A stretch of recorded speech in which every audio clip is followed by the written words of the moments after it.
These are the 5 steps from taking you from idea to the first revenue.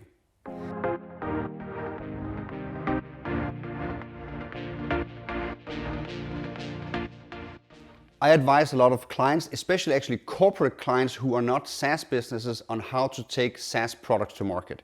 And I use a basic 5-step approach in order for them to go from idea to revenue. And I want to show you that 5-step approach and what the core elements of it are. And I'm going to consider this a minimum viable go-to-market approach here. And it's actually designed to kill ideas, to take really great ideas, to take sort of fancy ideas and darlings that exist inside companies and showcase why they cannot live as independent products, why we should not spend resources on them or focus on them, or if they actually have potential, to then flesh them out so that they become sellable products. So we have a 5-step process here, and it runs on a timeline here. So we're going to do 1, then 5, and let's say we have 1 in the middle, there, okay, that's 5. And the first one simply is that you get the idea.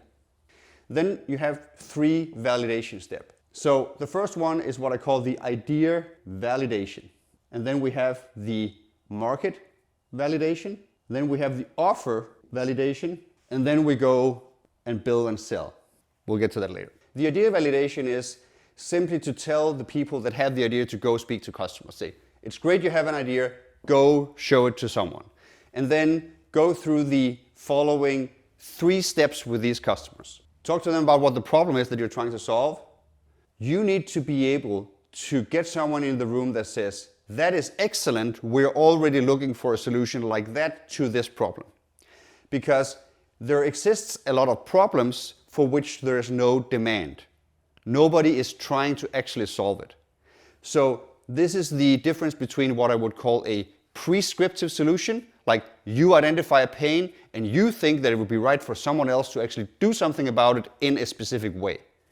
And just meeting an already pre-existing demand where you're saying, well, you're running around a lot and you're spending a lot of money. Why? And they're saying, well, we're trying to solve this problem. And then you can say, oh, how about I build the solution for that? And then you have that conversation. Then maybe we can propose a solution. If they like the solution, then we can ask them, well, if we solve the problem in this way, give us a range, do you think it would be worth to you if we brought this to market? Is it $1? Is it $1 million?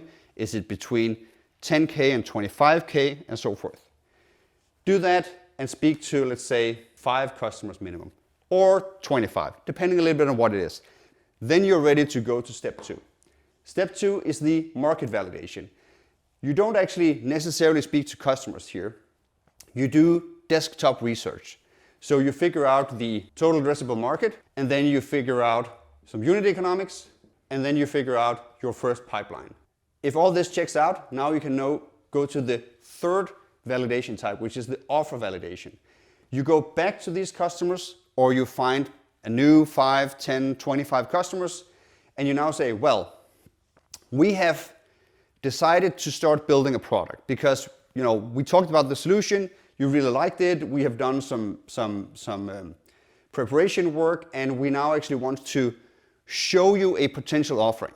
We don't want to sell you anything, but we want to show you what we might bring to market so that if you like it, we can actually go home and build it, right?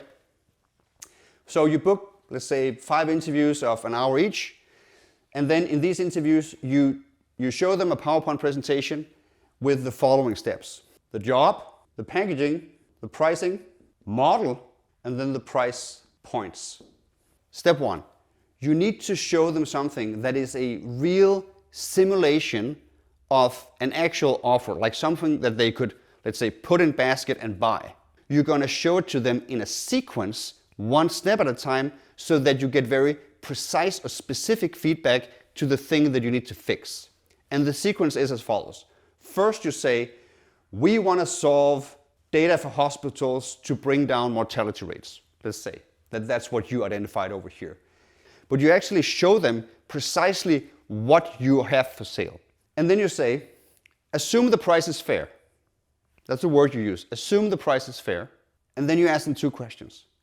1, Do you understand this? Like, what I am trying to communicate to you clear?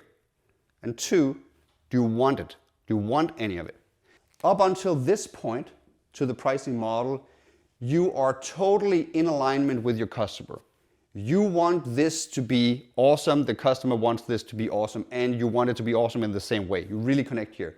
You want your packaging to be something the customer likes, the customer wants packaging that they like.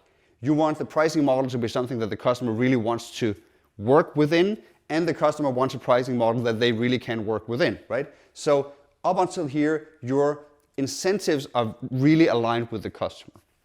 When you then talk price points, that's when you separate, right? You want a higher price, and the customer, essentially best case, will want a lower price. So here you want to meet some sort of a fairness, like a compromise, right? You want a price point that they can accept, and that, you know, still powers your business and can run your unit economics and so forth, right?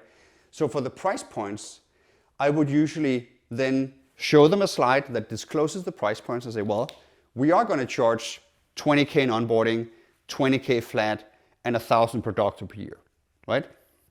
Then you ask one question. Is that clear? Okay, great. Now they understand it. Then you shut up, and then you wait until they arrive at a conclusion to whether that price is good or bad, high or low, acceptable, non-acceptable, and then you listen for how they arrive at that conclusion. Because the only way a customer can arrive at a conclusion as to whether your price is high or low is by finding a reference point. That reference point is your competitor. Hopefully, if done right, the customer will actually say at the end of these calls, I know this is not a sales call, but when can I get it, right? I know what we're trying to solve. I know what I will buy. I know how you're going to sell it to me. I know what it costs. I'm in. When can I get it, right? That is the most clear signal of demand you can get.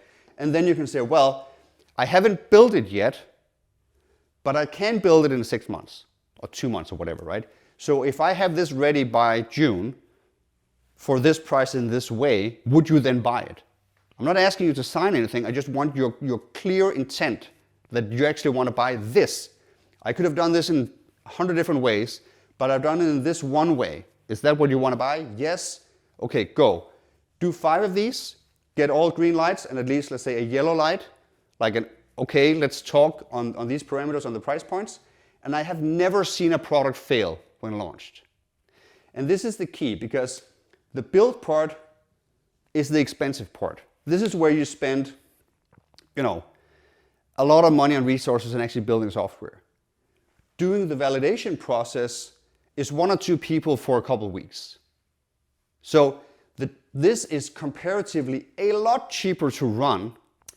I would usually say, run this validation process. Make sure that you actually have a market and you have an offer that can actually live in that market before you go from idea to build, because that's where you start to incur the expenses.